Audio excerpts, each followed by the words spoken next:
What's up? My video might be out of sequence here because it doesn't really fit my usual rotations, but GDC summer has been going on. It's been fully online this year, still has ticket costs associated, but if people are using it right, it has professional value. One of the things I tend to use GDC for, so I've been going since like 2004, almost every single year. And basically at some point my career is off to enough of a start that I could have stopped going, but I really appreciated going to help other people out, to give back, to try to get other people their footing who it's their first time. And because it's online, many people who before could not have made the trip, afforded the hotel, so on, were able to budget for this or make the time for this and so on, partly because the pandemic going on. So as always, never saying there's anything good about the pandemic, but we can always try to find the silver linings. And I think one of the ways is that connecting people from across regions. I did want to actually share some of the same tips that I've also been helping some of the newer people at the online GDC stuff with. I figure, not everybody has the same opportunity or advantage to even take part in that, but you can catch a YouTube video. And nothing about this advice is proprietary or anything that I would charge anybody for in some sort of like ongoing project advising kind of scenario.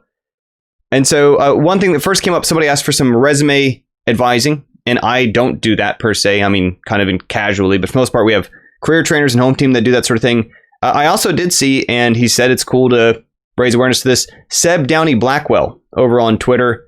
Downey Seb, that's DONIESEB. I'll put a link in the description. Offered to check out resumes. He knows a lot of people have been kind of having a difficult time in the current landscape of getting that kind of feedback or of just shaping those things up. He encourages looking over. He's happy to look over those things. He's actually been a producer for much of his career. Lots of things he's worked on. Part of what also makes him an interesting resource for this is that a lot of the resumes I've seen, worked with, advised people on, etc., are a little more technical leaning, or at least technical game designer in terms of script heavy or applied technical portfolio. Seb comes from a producer side, and really he's looking much more at kind of, I don't know if soft skills resumes the right way, but non-programmer resumes, which is a lot of other kind of roles out there. So if that describes you, check out the link below. Hit Seb up. Again, he's offering to help. He wants to help, and just encourage his resource out there. Part of what I do, right, is I don't just help people directly when I figure out someone else wants to help you in a certain way. I want to send you their way. That's not what I do. That's what Seb is up for doing.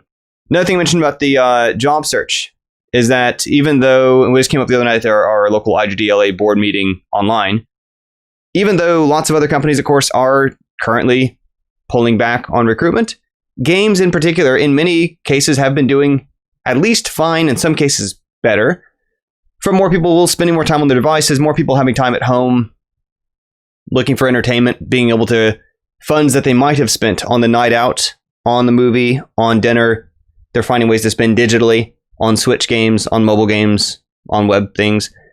So because of that, a number of things actually have been still very much hiring. And so because of that, keep hitting things up if you're trying to find work.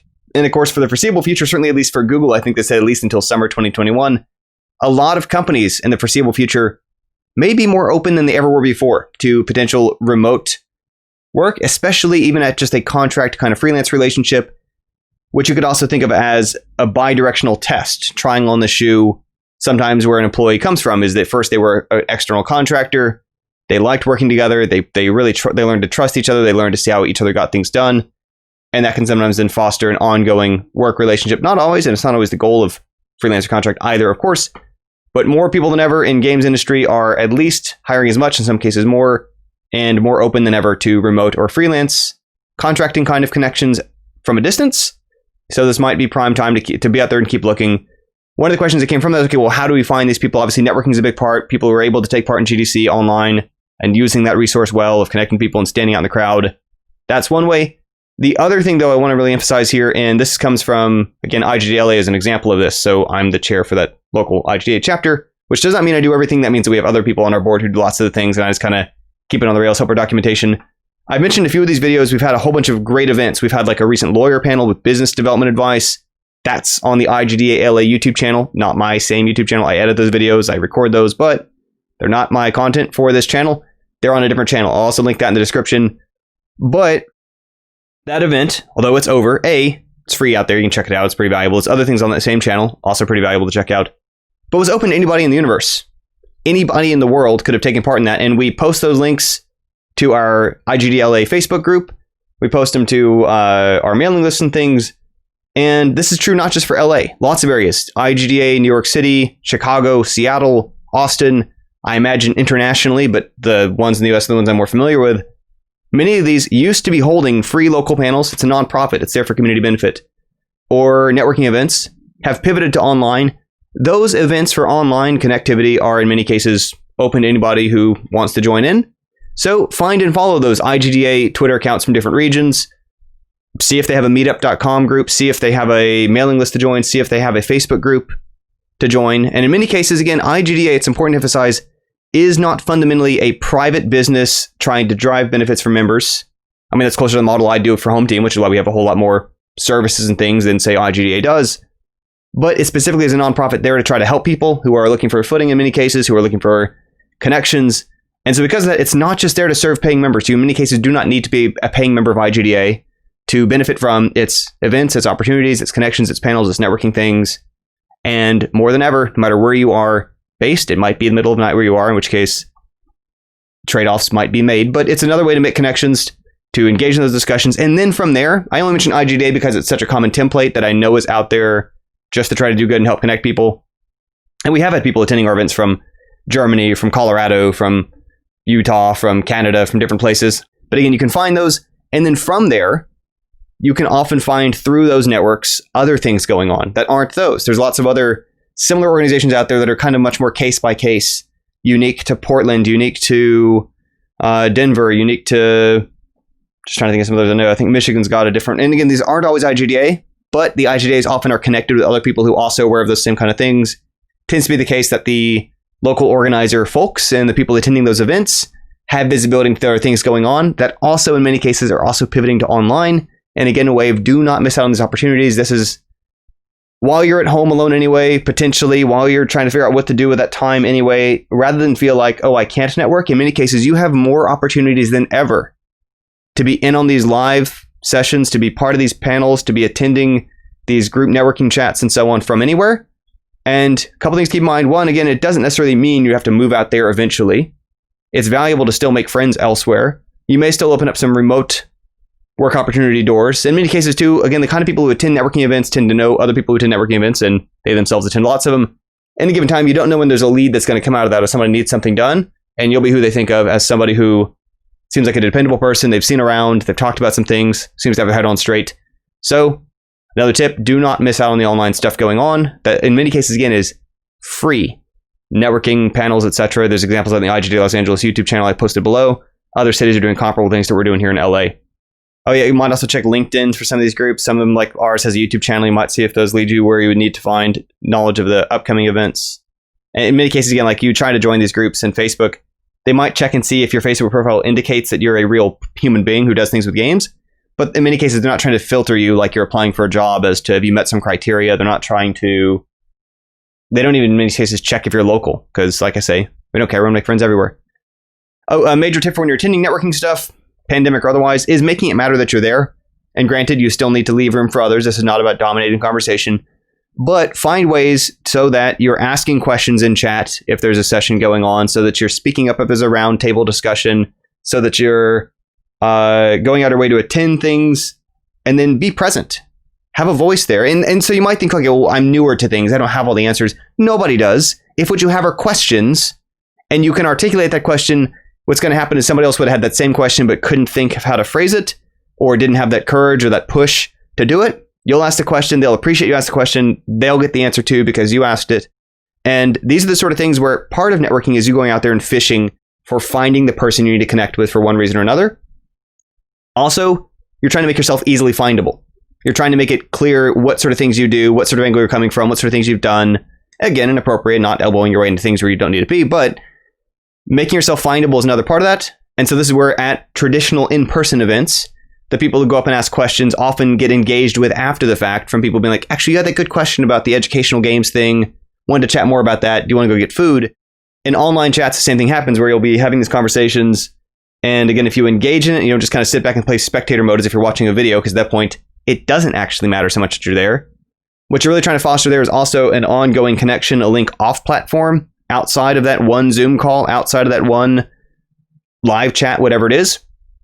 That's where in many cases, something like a Twitter handle exchange can be a nice neutral ground way to be in touch with each other. Not everybody is comfortable going straight to LinkedIn, since for many of us, that implies I'm ready to give this person a job recommendation or I've worked with them, which is not what you do with an internet stranger. Many people are not comfortable going straight to a Facebook connection because that often implies I know this person in real life. You know, you should associate me with them in some kind of meaningful way, like their family or like their friends or classmates. But Twitter's a nice neutral ground. Also, I think Instagram accounts, again, similarly neutral ground. These kind of platforms where you can just share it. You can put it out there. They can follow them back. You can message each other. Those kind of ongoing connections are in many cases helpful because a lot of what you're doing with networking is you're making connections that someday down the line may be a relevant connection to have, even if it's not now. I think oftentimes when someone's totally new networking, their tendency is to try to look for someone who can help them out right now. And that's a natural instinct. That feels like what you're there to filter for. The reality is by the time someone is advanced enough to be able to help you right now, typically either they're pretty busy or it would be a paid interaction of some kind or another for them to teach you, to them to train you, to them to advise you on things, etc. There's exceptions to that, but in many cases, like that kind of skill differential is not something that people just necessarily invested 20 years of their life or something to give away for free. But when you meet people at your level, whatever that level is, whatever the level of experience, whatever the angle, whatever the platforms, whatever the focus is, you come up together. And that's where some percentage of those people, and it's impossible to predict who, wind up being more successful than others. And those connections that you made before they kind of hit that big break, before they had a thing that took off, before they did well in things, are so much easier to form before that point. After the fact, it gets more awkward or difficult to approach somebody because they're kind of, you know, I don't want to say being like attacked by fans or something, but there's more pressure on them to try to read. Is someone trying to get something that's interaction? They want a picture. They're trying to after this person's money or whatever. It just gets weird. It's easier to meet people before they have that moment. And that is where, again, much of the networking actually happens at your level, whatever that level might be at this time. And so, again, befriending everybody, being kind to everybody, being polite, seeing how you can connect to others. It's another thing we often do at networking events is that, you know, I'll meet, okay, well, Thomas is a sound person.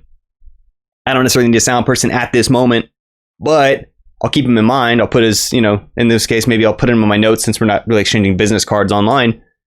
And then I'll find somebody else who's asking me like, hey, do you have recommendations for such and such? And I'll say, well, you know, I haven't worked with this person, can't recommend, but I do know what this person out there is looking. And in the same line you're looking at, you might look into this person. And if that connection works out, it doesn't always, but if it does, reflects well on everybody involved, keeps you more in each other's memory, increases the chance they're going to come back to you in the future. And one of the things that because of that, I mentioned actually in our, maybe it vaguely ties into my sequence on self-command as one of the motivations for networking is that you're actually helping everybody you've ever networked with before. Everyone that you communicate with who you've never talked to before. One thing to help you get over that courage hurdle is that you're helping everyone you've ever networked with because they're one connection away from everyone you've talked to. Does that make sense? You are helping increase the value for everyone that you've already networked for by meeting one other person who's now in their network too. You're expanding the networks of your friends, of your former coworkers, your students, as it might be.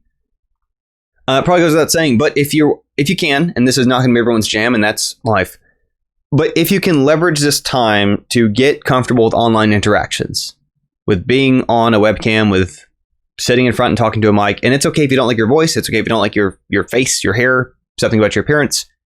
If you can get more comfortable with it, it will behoove you. It will be an advantage for the rest of your life. During the pandemic, obviously it's going to help you. It's going to help you connect. When I'm in Zoom networking events and stuff, and some people don't have the camera on, and some people aren't on mic. Again, I respect that choice. There's no judgment there. There's not a problem there. At a human level, it is harder for everyone else there to remember that person, to connect to that person, to relate to that person. When I see 2 letters, first and last name, and sometimes it flickers, and sometimes there's something being said, I cannot, as a human being, connect to that in the same way as a face of a person who we are deeply instinctively built to have facial recognition as a whole chunk of our brain.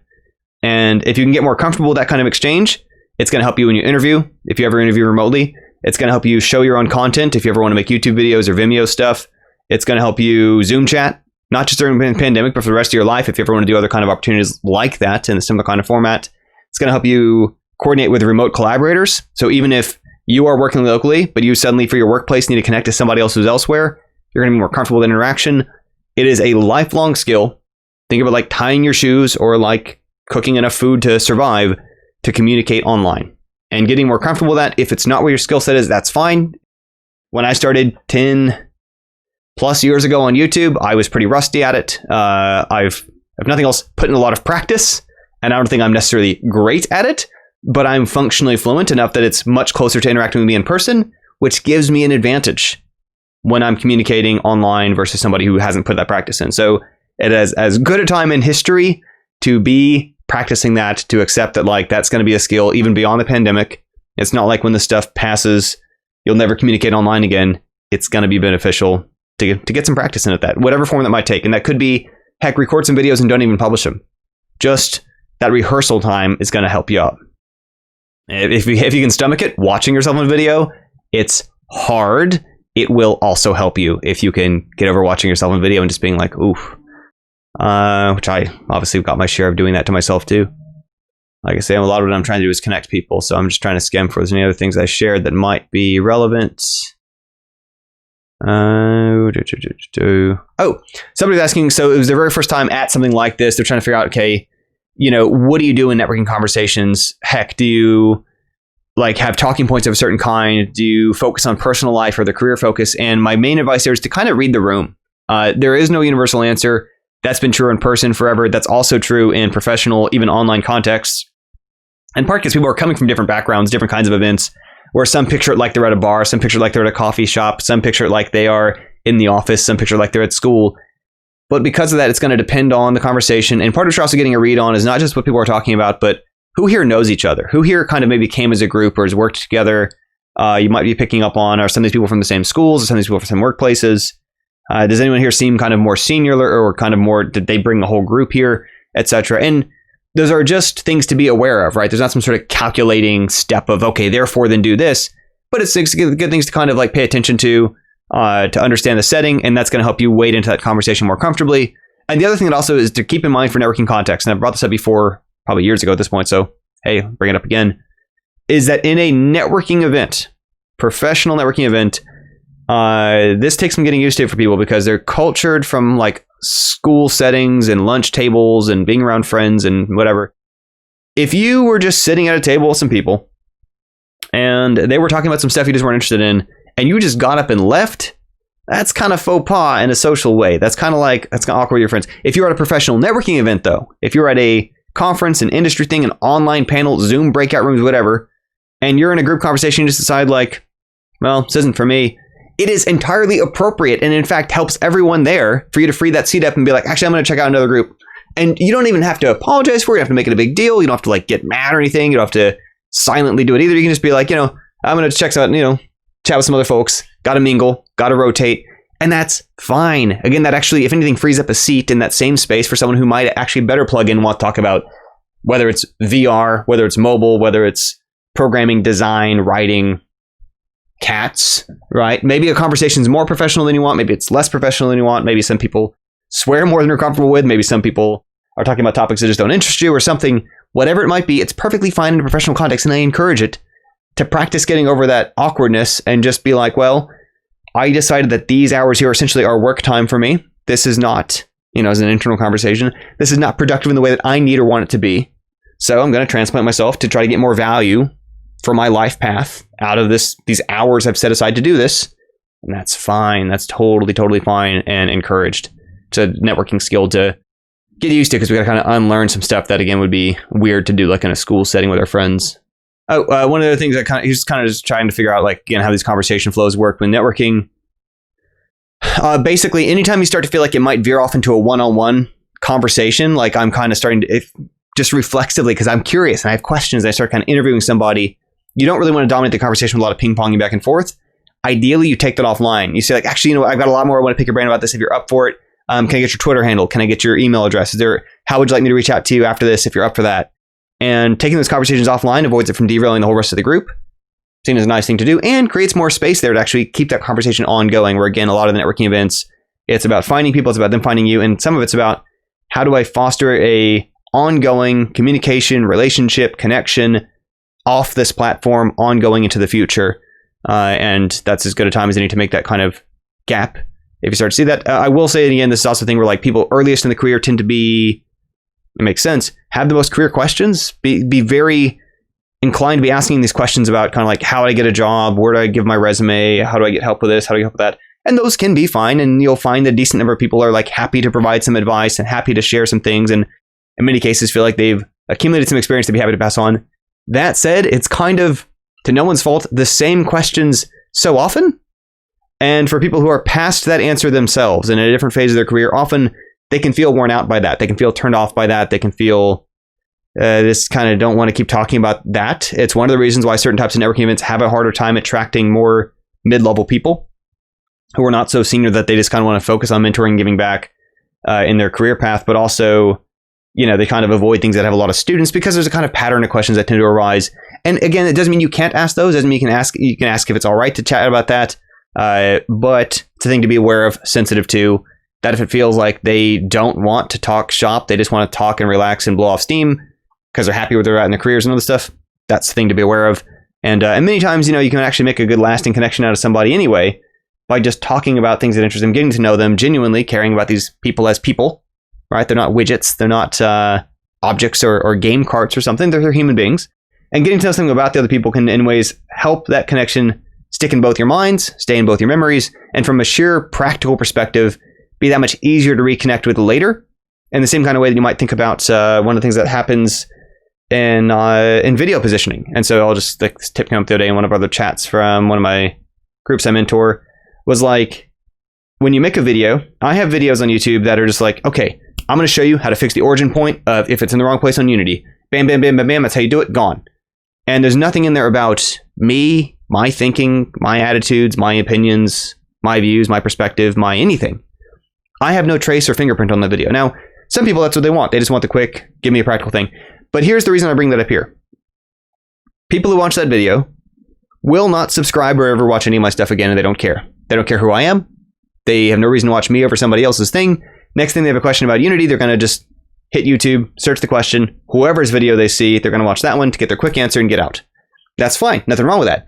But if part of my objective is to maintain an existing connection to somebody who I'm going to kind of get to know over time, someone who gets to know me over time, someone who I might potentially help introduce to other resources in my frame of reference, this IGDLA, these wealth of videos, me recording these online events or these live events that are coming up that we're starting to plan, or home team stuff or the podcast or whatever, then in those cases, you need to build more of a personal connection. And that's part of why my channel is not just, I'm going to show you how to program C# or let's do some JavaScript. Instead, it's, hey, I'm a human being. For those who are cool with that, let's chat. And I'm happy to share some occasional things like this that might help you out in your career. But that is what that's going to be. It's going to be more conversational. And again, the same sort of thing you might actually see in networking spaces too, of people are talking and want to talk about themselves. And they want to talk about what their views are. They want to talk about their thoughts on things. They want to share things. They want to be listened to. And vice versa. They want to hear about other people too. And that can be a functional part of communications in a professional networking setting too. You may not always feel like it. And again, ultimately, if you feel like, well, it's just not what I'm in the mood for here, feel free to stand up, change breakout rooms, find a different networking group, etc. Those are fine things to do. Somebody just asked games that I like, and I was like, Bubble Bobble from 86, GoldenEye from the 90s. More recently enjoyed Walking Dead, Saints and Sinners in VR. But yeah, that's probably the gist for now. Like I say, obviously a lot of what I do as a mentor and advise, a lot of what I do at stuff like GDC is help people out who are just getting their footing, their first time at kind of networking events. Hopefully something that's been helpful to you. And again, realizing that even if you aren't at GDC Summer, it doesn't matter. There's so many other things happening online that if you just attended, heck, 3, 5 of those, most of which are free, most of which are pretty time zone flexible, depending on which group is running them, you can very easily make way more connections than somebody might have gotten out of 3 days of GDC Summer and have spent nothing. Find those, look those up, look for those chapters. Again, for starters, check out IGDA Los Angeles' Facebook group. Join us over there. And I'll say, when you join these groups, sometimes when there's a spot for like, hey, what's your relation to games? And it's just this question to kind of catch bots, because bots tend to type like okay or some sort of gibberish. If you just press some keys or send nothing through, you're not getting into the group. But if you just answer the question legitimately, you can say I'm a student in games. You can say I make games as a hobby. You can say, I have a music background, but I'm trying to move it towards games. Just anything at all that's like a real human being would say in that answer. You're good. You're in. And then you have access to, when we post about these events, sign up for them, register for them, join in, network with our other people who not just from LA, but are people we also bring in from elsewhere.